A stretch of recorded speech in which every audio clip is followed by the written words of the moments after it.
Simpelthen. Så det får I i stedet for. Hvem starter?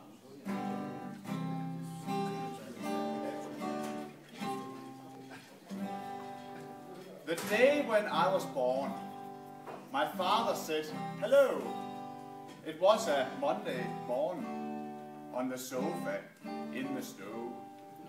He took me in my car, said, "I know lige akkurat what the boy shall love, the little kammerat.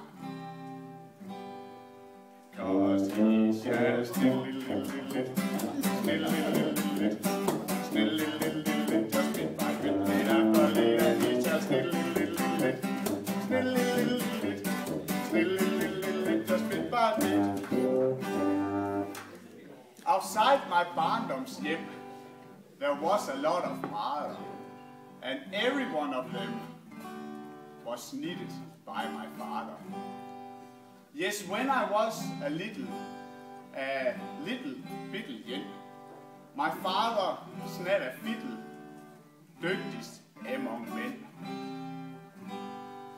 'Cause he goes snil, just bit by bit,